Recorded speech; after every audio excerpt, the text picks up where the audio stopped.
मैं doctor R के पुरोहित, आपका स्वागत है। पिछले व्याख्यान में हमने देखा कि कार्ल मार्क्स ने द्वंद्वात्मक भौतिकवाद के सिद्धांत का किस प्रकार से विवेचन किया, किस प्रकार से प्रतिपादन किया और उसे अपने सिद्धांतों का मूल आधार बनाया। हमने यह पाया कि कार्ल मार्क्स द्वंद्वात्मक तरीके से विकास को स्वीकार करता है और यह मानता है कि इतिहास का एक युग समाप्त होकर जब दूसरा युग प्रारंभ होता है तो उसके लिए संघर्ष का होना आवश्यक है। मतलब कि विकास की संपूर्ण प्रक्रिया द्वंद्वात्मक पद्धति से संचालित होती है और इस द्वंद्वात्मक पद्धति को संचालित करने के लिए किसी ईश्वरीय तत्व की आवश्यकता नहीं होती, अपितु भौतिक पदार्थ स्वयं इतने सक्षम होते हैं कि वे सृष्टि का संचालन कर सकें। वस्तुतः कार्ल मार्क्स का मूल लक्ष्य है समाज के उस वर्ग की ओर ध्यान देना जो हजारों वर्षों से दमित, शोषित, उपेक्षित और असमानता का शिकार है। वह वर्ग है मजदूर वर्ग। वर्तमान समय में इसको मजदूर वर्ग कहते हैं। पिछले इतिहास के युगों में उसे अन्य कुछ नामों से भी पुकारा जाता रहा, लेकिन समाज में इनकी संख्या बहुत ज्यादा होती है और ये संख्या में बहुत ज्यादा होने के बावजूद भी अपनी स्थिति को अभी तक ठीक नहीं कर पाए हैं और ये समाज के उच्च वर्ग के शोषण के शिकार होते रहे। तो मार्क्स ने अपने विचारों में मजदूरों के हितों पर ध्यान दिया। पूरा ध्यान उसका मजदूरों के हित के लिए है और इसी दृष्टि से उनको उच्च स्थिति में लाने के लिए, समाज में वर्ग विभेद को समाप्त करने के लिए, शोषण को समाप्त करने के लिए वह मजदूरों के हितों की बात करता है। तो कार्ल मार्क्स का मूल लक्ष्य है मजदूरों को हितों का विकास करना। इसलिए दुनिया के मजदूर वर्ग के लोग कार्ल मार्क्स को ईश्वर की भांति पूजते हैं। कार्ल मार्क्स का दूसरा सिद्धांत है इतिहास की भौतिकवादी व्याख्या।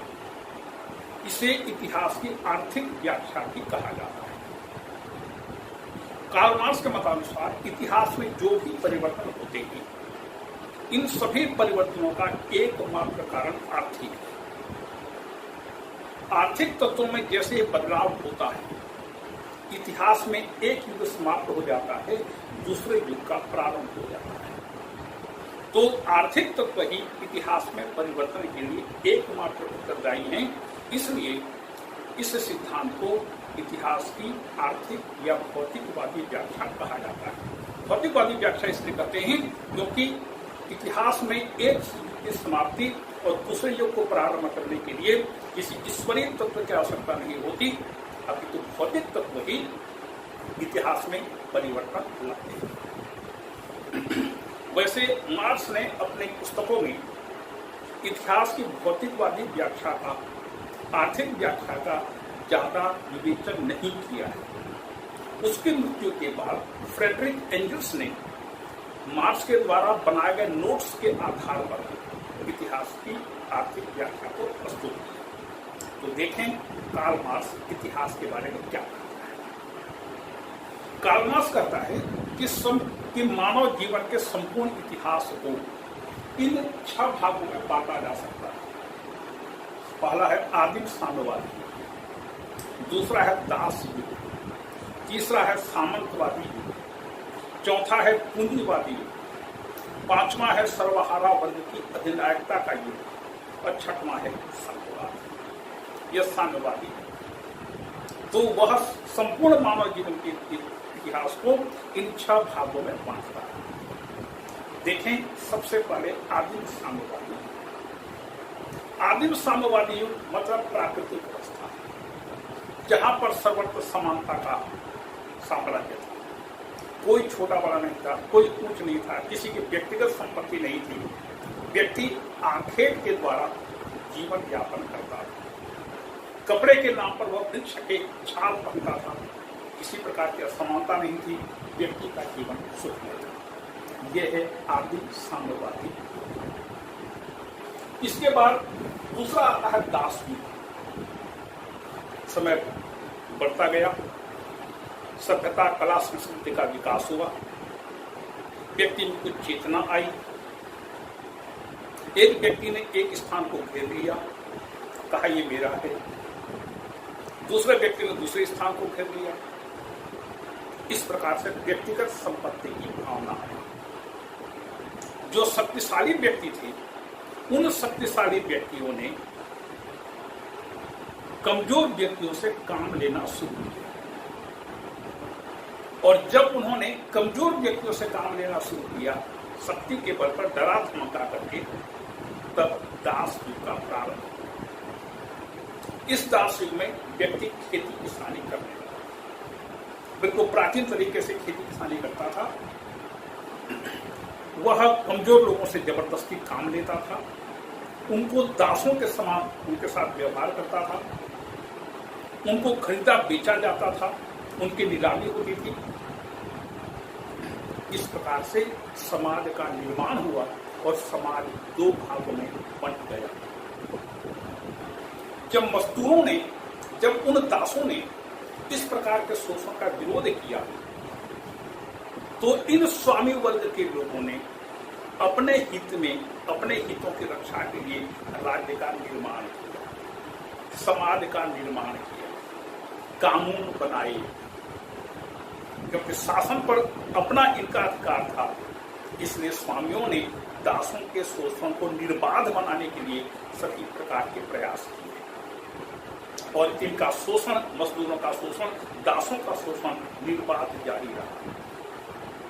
आप इस घटना को प्राचीन यूनान और रोम के दास प्रथा से ले सकते हैं। प्राचीन रोम और प्राचीन यूनान में भी दास प्रथा प्रचलित थी। ये सामाजिक जीवन के अभिन्न अंग के रूप में उसको मान्यता दी जाती है। मतलब समाज दो भागों में बटा, स्वामी वर्ग, दास वर्ग, उच्च वर्ग, निम्न वर्ग। उच्च वर्ग निरंतर दासों का शोषण करता है। इसके बाद तीसरा युग आया सामंतवादी युग। सामंतवादी युग क्या है? सामंत प्रथा क्या है? जैसे मान लीजिए एक राजा के अधीन बहुत बड़ा क्षेत्र है, तो उस जमाने में एक मात्र राजा पूरे क्षेत्र का दौरा नहीं कर सकता था, या पूरे क्षेत्र का शासन स्वयं नहीं कर सकता था। तो वह क्या करता था, अपने विश्वस्त लोगों को अपने राज्य के एक एक क्षेत्र में शासन करने के लिए और कर उगाहने के लिए नियुक्त कर देता है। जैसे एक सामंत के अधीन 10 गांव हो गए, 10 गांव में हजारों एकड़ जमीन है, तो वह सामंत क्या करता था, अपने अधीन जो जमीन है उस जमीन को वहां के लोगों में बांट देता था, थोड़ा थोड़ा बांट देता था, और लगभग 80% भूमि अपने पास रखता था। ये जो 20% जमीन का बंटवारा उसने वहां के लोगों को किया, ये लोग उस जमीन पर खेती करते थे और लगान जमींदार को चुकाते थे, मतलब कि कर जमींदार को या सामंत को चुकाते थे। इसके अलावा सामंतों को जब कभी भी अपने खेत में काम करने की आवश्यकता पड़ती थी, तो यही व्यक्ति सामंत के जमीन में काम करते थे। इस प्रकार से बंधुआ मजदूरी की प्रथा शुरू हुई, और इसके एवज में वह सामंत उनको कोई पैसा, कोई राशि, कोई मजदूरी नहीं देता था। इसके अलावा उन गांव में जितने भी किसान लोग रहते थे, ये किसान अपनी सेवाएं सैनिक के रूप में भी सामंत के माध्यम से राजा को प्रदान करते थे। तो अब देखिए शोषण का रूप कैसा हो गया। हमने आपको जमीन दिया, जमीन में आप खेती करिए, लगान आप हमको चुकाइए। इसके अलावा राजा को जब कभी भी युद्ध के लिए सेना की आवश्यकता पड़ेगी, आपको सैनिक के रूप में वहां पर भेज देंगे, आपको सैनिक बन करके लड़ना पड़ेगा। चाहे बाढ़ आए, चाहे अकाल पड़े, चाहे कोई प्राकृतिक आपदा आए, लगान देना अनिवार्य होगा, नहीं तो हम आपको दंडित करेंगे। तो इस प्रकार से आर्थिक पद्धति में परिवर्तन हुआ और आर्थिक पद्धति में परिवर्तन होने से समाज यहाँ पर पुनः दो भाग में पड़ गया। वैसे पात्र वही थे, नाम बदल गया क्योंकि आर्थिक पद्धति में परिवर्तन आ गया। जो स्वामी वर्ग था पहले वही अब सामंत बन गया, जो दास वर्ग के लोग थे वही अब किसान बन करके शोषित होने लगे। यह शोषण निरंतर और ज्यादा बढ़ता है। सामंतों के द्वारा मजदूरों का शोषण, किसानों का भरपूर शोषण किया गया। इसके बाद किसानों ने अपनी स्थिति को बहुत ही कमजोर पाया और वो अपनी स्थिति से उबरने के लिए संघर्ष करने लगे। उनके मन में असंतोष था ही, उससे किस प्रकार से उभर करके बाहर जाए ये सब छटपटाने लगे। इस बीच मार्क्स कहता है कि चौथा युग आया पूंजीवादी युग। पूंजीवादी युग में हुआ ये 16वीं शताब्दी के आसपास की बात। इसके पहले का समय सामंतवादी युग मान लीजिए, मतलब संपूर्ण मध्य युग ईस्वी सन से लेकर के लगभग 14वीं-15वीं शताब्दी तक ये मध्य युग था, जहां पर के सामंतवादी व्यवस्था थी, जमींदारी प्रथा थी, सामंतवादी प्रथा थी। 16वीं-17वीं शताब्दी में जब औद्योगिक क्रांति हुई तो समाज में एक नए वर्ग का अभ्युदय हुआ जिन्हें पूंजीपति वर्ग कहा गया। ये पूंजीपति वर्गों ने क्या किया? बड़े बड़े औद्योगिक संस्थानों का निर्माण करना शुरू किया। जो काम अभी तक हाथों से होता था वही काम अब मशीनों से होने लगा। उत्पादन की मात्रा लगातार बढ़ती गई। कैसे? जब औद्योगिक क्रांति हुई तो उद्योग धंधों में काम करने के लिए इन उद्योगपतियों को ऐसे मजदूरों की आवश्यकता थी जो मजदूरी करने के लिए बाध्य। गांव में रहने वाले किसान अपनी स्थिति से छटपटा रहे थे। उनको जैसे ही पता चला कि शहरों में उद्योग धंधे खुल गए हैं, वहां पर काम मिलेगा, तो वो गांव छोड़ करके शहरों में आकर के बसने लगे। कमाएंगे नहीं, खाएंगे क्या? मतलब वे अपना श्रम बेचने के लिए बाध्य थे और ऐसे ही मजबूर मजदूरों की आवश्यकता पूंजीपतियों को थी। तो इन पूंजीपतियों ने इन किसानों को मजदूर के रूप में अपने कारखानों में काम दिया और ये इनसे भरपूर काम देने लगे। प्रतिदिन 10, 12, 15 घंटे तक इसे काम लेना, इतनी मजदूरी देना कि वो आने वाले कल के लिए वह कुछ खा करके सक्षम, शारीरिक दृष्टि से सक्षम हो सके, कल काम पर आ सके। इस प्रकार से ये शोषण करने लगे। सुविधा के नाम पर कुछ भी नहीं, झुग्गी झोपड़ियों में एक मजदूर रहते थे। इलाज की कोई व्यवस्था नहीं, साफ सफाई की व्यवस्था नहीं, पीने का पानी तो बहुत दूर की बात है। इनको कोई व्यवस्था, कोई सुविधा नहीं। और यदि एक काम करते करते मर जाते हैं या मशीनी या कोई एक्सीडेंट होता मर जाते हैं तो भी इनके साथ कोई भी उदारता का व्यवहार नहीं किया जाता था। इस प्रकार से पूंजीपति वर्ग मजदूरों का शोषण भरपूर रूप से करने लगे। इसी बीच ऑटोमेटिक मशीनों का आविष्कार हो गया। तो फ्रेडरिक एंगल्स और मार्क्स कहते हैं जब ऑटोमेटिक मशीन बनने लगे तो इन ऑटोमेटिक मशीनों की स्थापना उद्योग धंधों में की, मजदूरों की आवश्यकता कम हो गई। इसके अलावा मार्क्स कहता है कि जब ऑटोमेटिक मशीन लगे तो बटन ऑन और ऑफ करना है, ये काम तो छोटे बच्चे और स्त्रियां भी कर सकती हैं। तो मजदूरों को निकाला जाने लगा, उसके स्थान पर स्त्रियों और बच्चों को ही काम पर रखना शुरू कर दिया। और जब इस प्रकार से पूंजीपति मजदूरों का भरपूर शोषण करते हैं तो मजदूरों में एक तीव्र असंतोष का भाव आता है। वो देखते हैं कि हम अपने देश में जिस स्थिति में रह रहे हैं, क्या वही स्थिति दूसरे पूंजीवादी देशों में भी है? जब वो देखते हैं कि पूरी दुनिया के सभी देशों के मजदूरों की यही स्थिति है, तो वो सभी मजदूर मिल करके एकजुट होकर के रक्तमय क्रांति कर देते हैं। और इस प्रकार से रक्तमय क्रांति के बाद आता है सर्वहारा अधिनायकत्व का युग। सर्वहारा, सब कुछ हारने वाला, जो सब कुछ हार चुका है, जिसके पास अब कुछ भी नहीं है, वह सर्वहारा है। इंग्लिश में इसके लिए प्रोलिटेरिएट शब्द है। तो यह मजदूर वर्ग रक्तमय क्रांति करके शासन सत्ता पर अपना अधिकार करता है और अपने निरंकुश तानाशाही की स्थापना करता है। अभी तक समाज का जो उच्च वर्ग,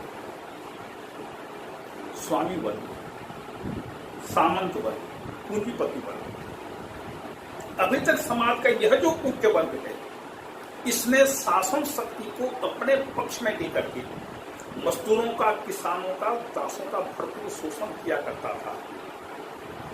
अब उसी शासन सत्ता पर मजदूर अपना अधिकार कर देते हैं और उसी शासन सत्ता का इस्तेमाल करते हुए समाज के समस्त उच्च वर्गों का समूल विनाश कर देते हैं।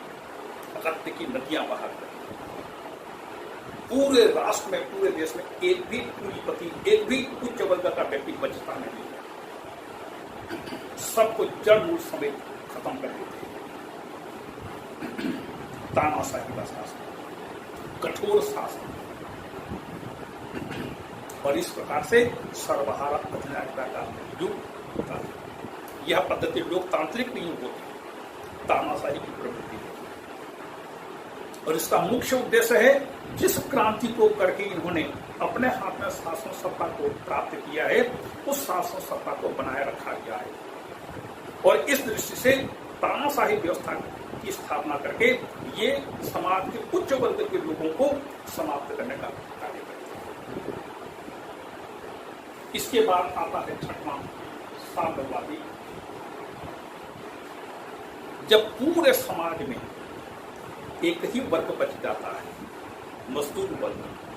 मजदूर वर्ग का मतलब कमाने खाने वाला व्यक्ति, मेहनत करने वाला व्यक्ति, ऐसा व्यक्ति नहीं जो चुपचाप गद्दे पर बैठ करके, सोफे पर बैठ करके आराम कर रहा। काम करेगा मजदूर वर्ग और ऐश करेगा पूंजीपति वर्ग, ऐसा नहीं होगा। राज्य में जो भी रहेगा सबको काम करना पड़ेगा, अनिवार्य श्रम। आप जानते हैं चीन में साम्यवादी व्यवस्था होने के कारण वहां पर बेरोजगारी नहीं है। क्यों? वहां पर काम का अधिकार है, लेकिन यह काम का अधिकार कम है, कर्तव्य ज्यादा है।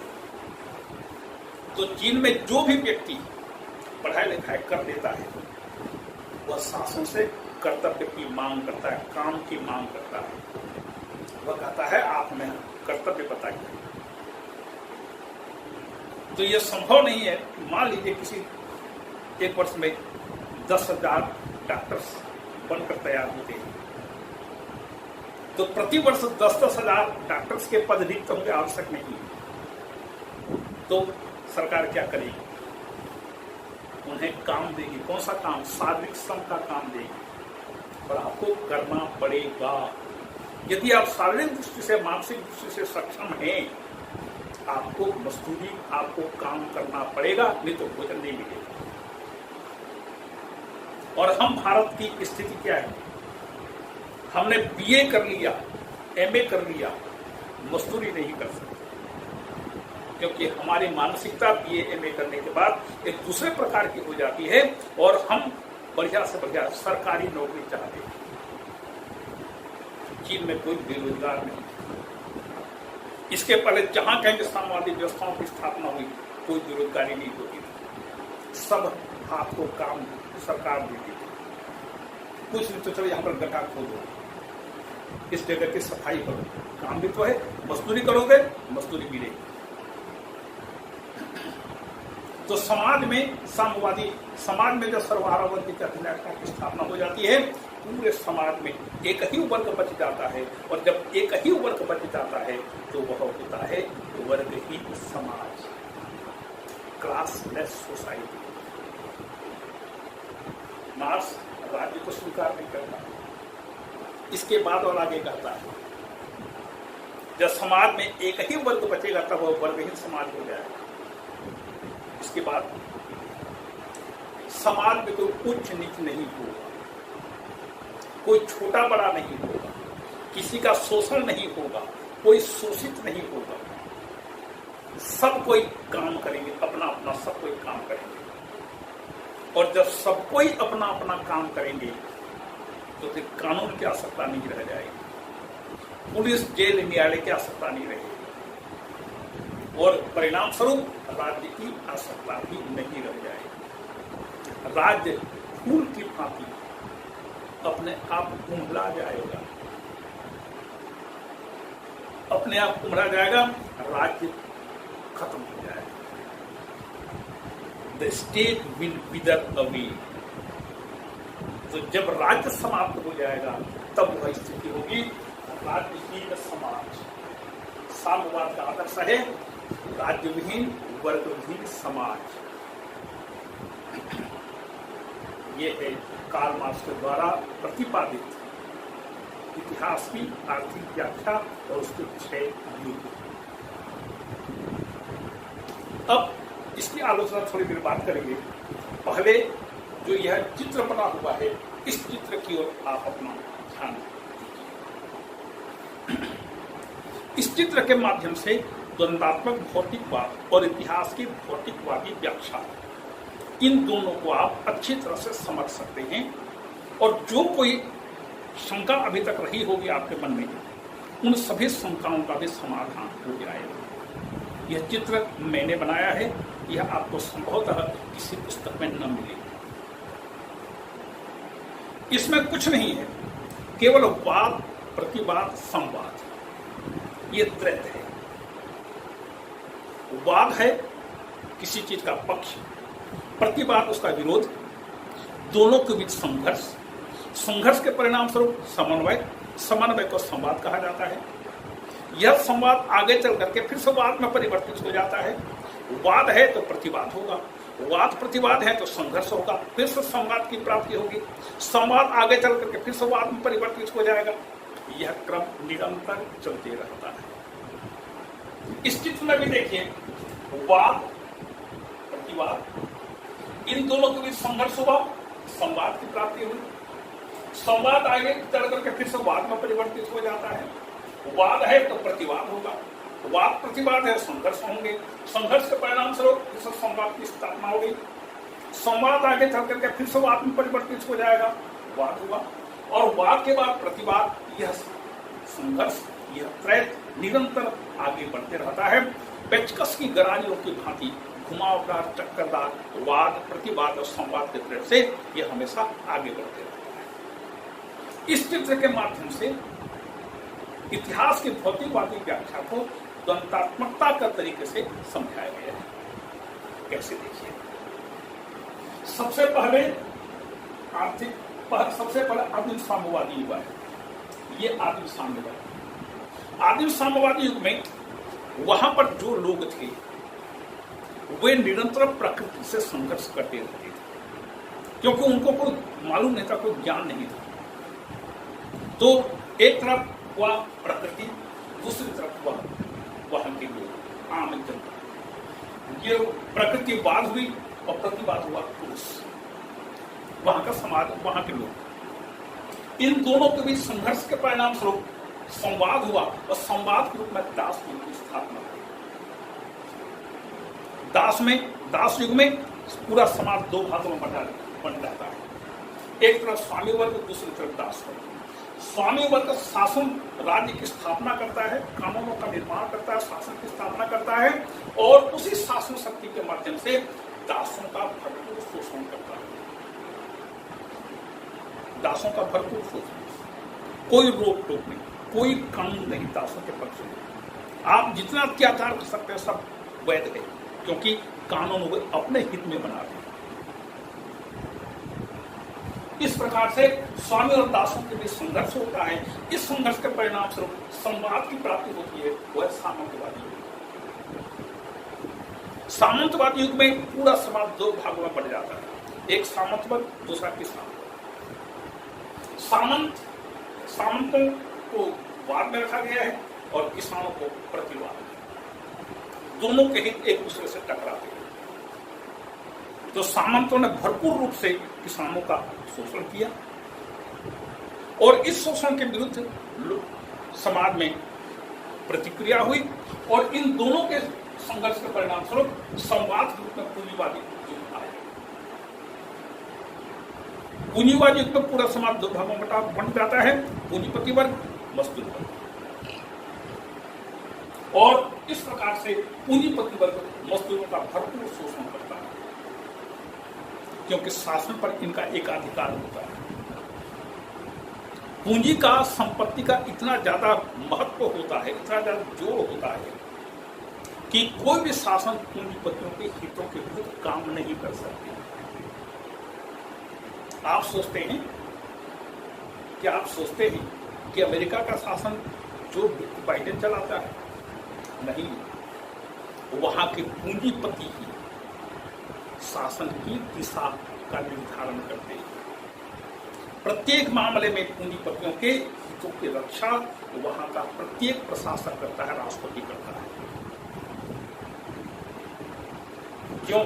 और एक चीज आपको बताऊं, अमेरिका शुरू से ही इजराइल के पक्ष में रहा है। वह इजराइल का कभी भी विरोध नहीं करता, इजराइल का सबसे बड़ा समर्थक है। क्यों? क्योंकि अमेरिका के जो टॉप 10 मिलियनेयर हैं, सबसे बड़ी जो धनी अमेरिका के लोग हैं, उन सर्वश्रेष्ठ 10 धनियों में 6-7 यहूदी हैं। और इस कारण से अमेरिका हमेशा इजराइल का पक्ष लेता है। देखिए किस प्रकार से पूंजी का, संपत्ति का, अर्थ का शासन में प्रभाव होता है। आज हमारे देश में देख लीजिए, जितने सांसद और विधायक हैं, लगभग 80% सांसद विधायक हमारे यहाँ करोड़पति हैं। मतलब यह है कि एक आम जनता का व्यक्ति चुनाव नहीं लड़ सकता, क्योंकि चुनाव में करोड़ों रुपए खर्चा होता है और करोड़ों रुपए खर्चा करने की हिम्मत आम जनता में नहीं, एक साधारण से व्यक्ति में नहीं होती। तो आज भारत में जो हमारे प्रतिनिधि हैं, उनमें से कोई भी प्रतिनिधि यह नहीं कर सकता कि मैं आम जनता का वास्तविक प्रतिनिधि हूं। तो पूंजीपतियों का पूरा अधिकार शासन पर होता है और वो मजदूरों का भरपूर शोषण करते हैं।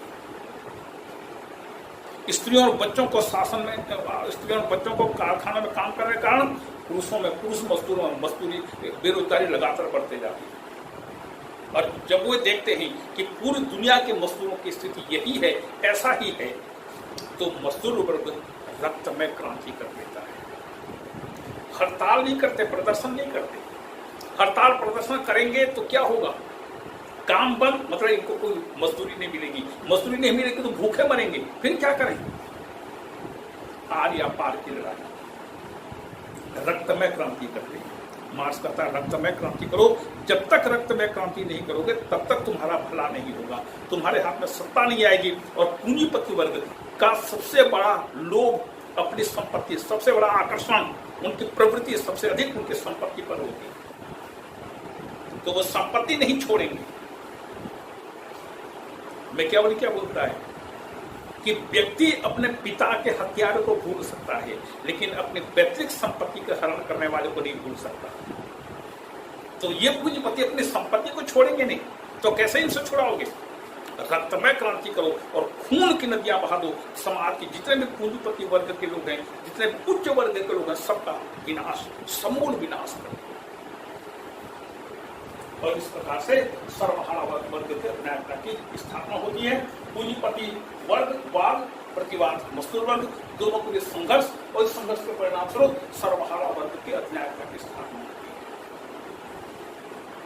जिस शासन शक्ति का सहारा लेकर के अभी तक समाज का उच्च वर्ग, स्वामी वर्ग, सामंत वर्ग, पूंजीपति वर्ग, समाज के निम्न वर्गों का, दास वर्ग, किसान वर्ग, मजदूर वर्ग, इनका अभी तक शोषण करता रहा, उसी शासन शक्ति का प्रयोग करते हुए समाज का यह जो मजदूर वर्ग है, वह समाज के समस्त उच्च वर्गों का, पूंजीपति वर्ग का समूल विनाश कर देगा, पूरा खात्मा कर देगा, जन्म समेत खत्म। और इस प्रकार से सर्वहारा वर्ग की तानाशाही की स्थापना। इसके बाद चूंकि यह पूंजीवादी वर्ग, पूंजीपति वर्ग चुप नहीं बैठेगा, वह इसके विरुद्ध प्रतिक्रिया करेगा, क्योंकि उसके पास संपत्ति ताकत है, वह प्रतिक्रांति कर सकता है। इसलिए शासन यहां पर निरंकुशता पूर्वक संचालित किया जाएगा। कोई उदारता नहीं, कठोर से कठोर व्यवहार। जिसने भी साम्यवादी, जिसने भी सर्वहारा वर्ग के अधिनायकता का विरोध किया, सीधा उसका विनाश। ये है सर्वहारा वर्ग की अधिनायकता। और जब पूरे समाज में पूर्ण शांति की स्थापना हो जाएगी, समाज में एक ही वर्ग बचेगा, कोई उच्च नहीं होगा, सर्वत्र समानता की स्थापना होगी, तब साम्यवाद की स्थापना हो जाएगी। ये उसका लक्ष्य है। साम्यवादी युग के बाद अन्य नया कोई युग नहीं आएगा। साम्यवाद उसका अंतिम पड़ाव है। इस साम्यवादी व्यवस्था की क्या विशेषता होगी? यह वर्गहीन समाज होगा। क्यों? क्योंकि एक ही वर्ग बचेगा। जब एक ही वर्ग बचेगा, उसको मार्क्स वर्गहीन समाज कहता है। समाज के जितने भी उच्च वर्ग के लोग हैं, ये सब एक एक करके समाप्त कर दिए जाएंगे, तो वर्गहीन समाज। और जब राज्य में अपराध नहीं होंगे, कोई भी व्यक्ति भूखा नहीं मरे, कोई भी व्यक्ति भूखा नहीं सोएगा, हर हाथ को काम मिलेगा, तब पुलिस, जेल, न्यायालय की आवश्यकता नहीं रह जाएगी और राज्य अनुपयोगी हो जाएगा।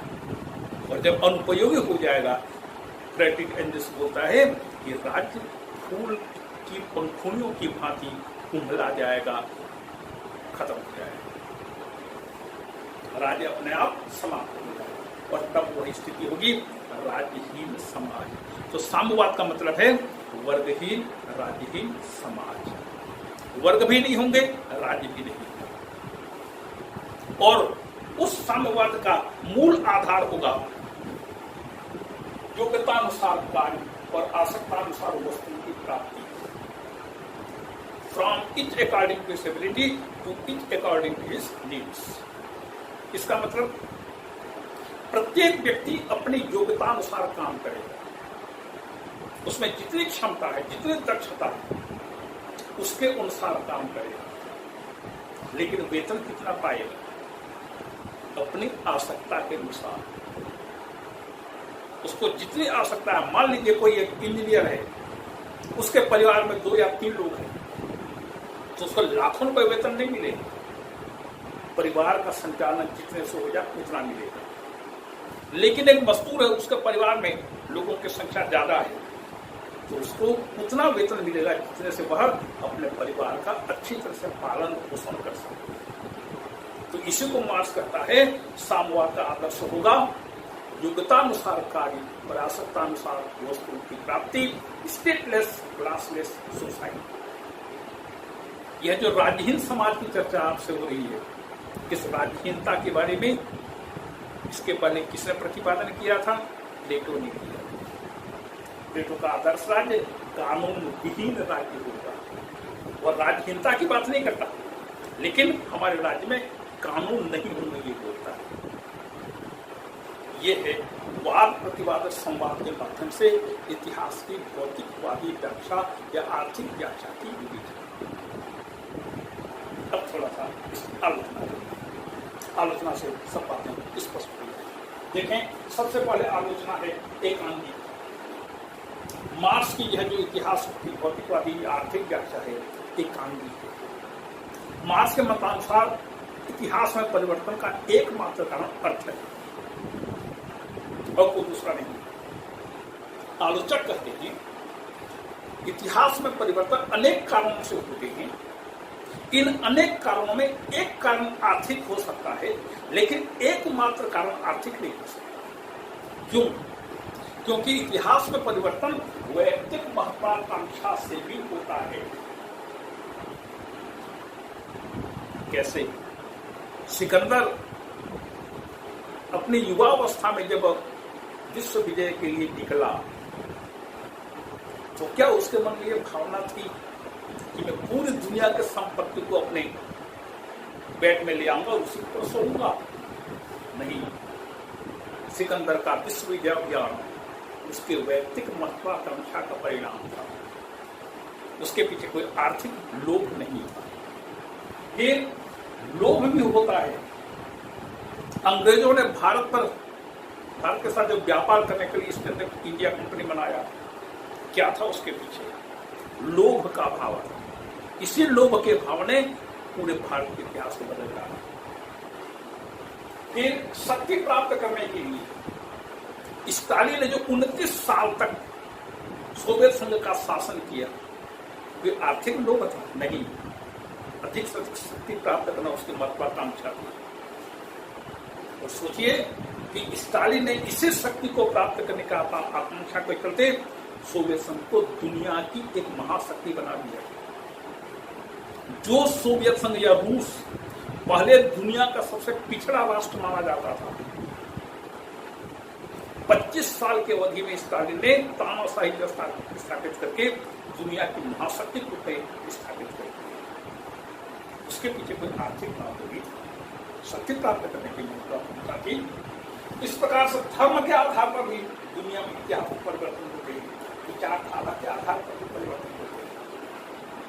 धर्म के आधार पर परिवर्तन, रोमन साम्राज्य को पवित्र रोमन साम्राज्य कहा गया और इसमें पूरा यूरोप पवित्र रोमन साम्राज्य के अंतर्गत समाहित हो गया। धर्म का प्रचार।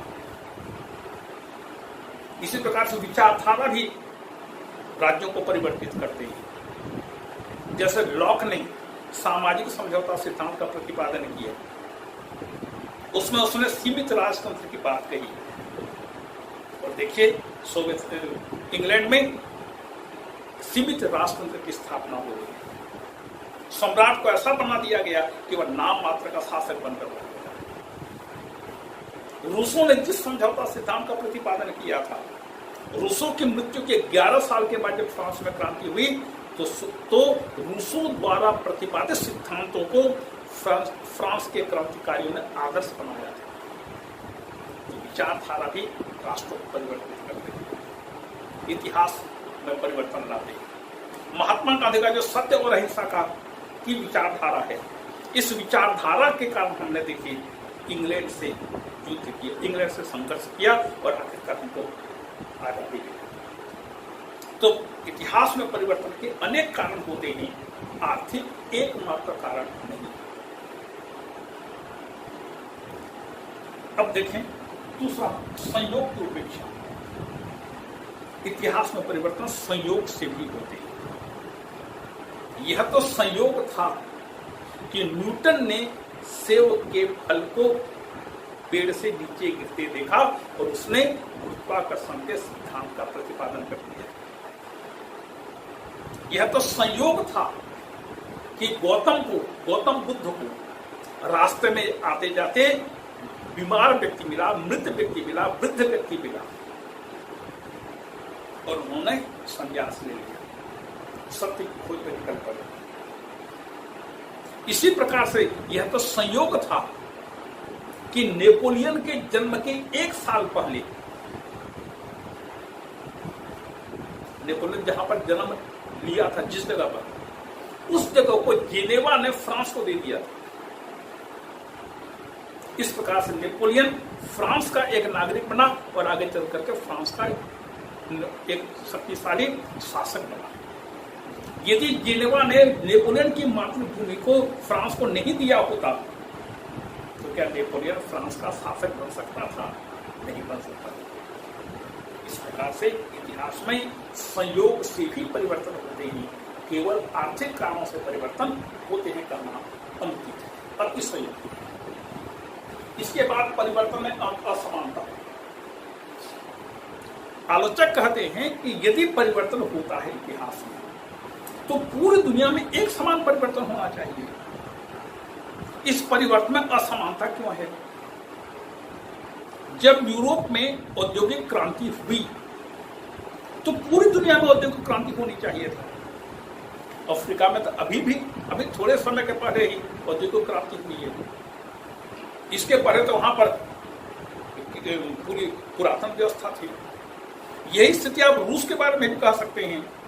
जब पूरे यूरोप में औद्योगिक क्रांति हो गई, रूस को दुनिया का सबसे पिछड़ा राष्ट्र माना जाता था, क्योंकि वहां पर पूरी व्यवस्थाएं किसानी पद्धति पर आधारित थी, मैनुअल सब काम होता था, हथकरघा उद्योग वहां पर ज्यादा थे। तो पूरे इतिहास में एक साथ परिवर्तन क्यों नहीं होता?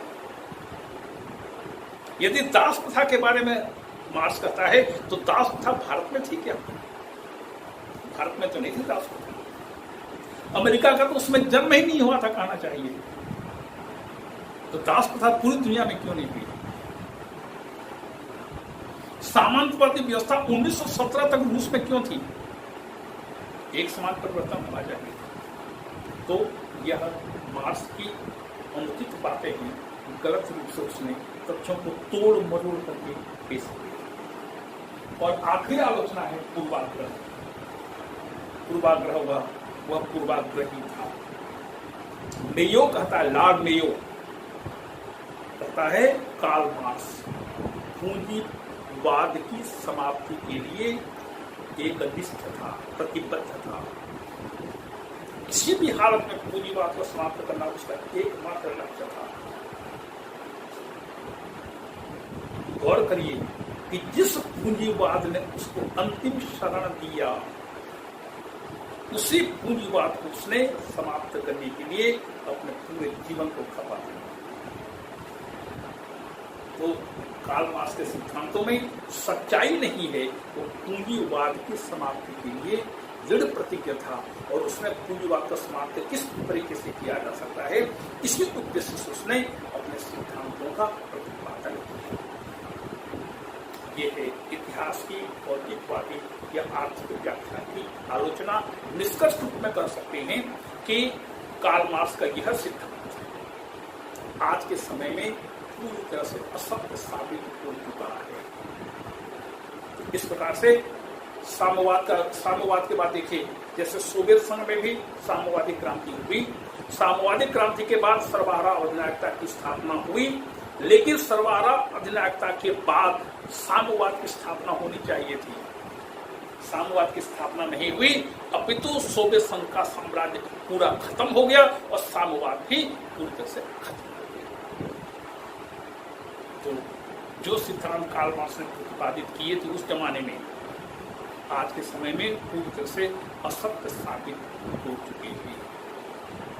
यह है कार्ल मार्क्स के द्वारा प्रतिपादित इतिहास की आर्थिक व्याख्या। आप सभी को धन्यवाद।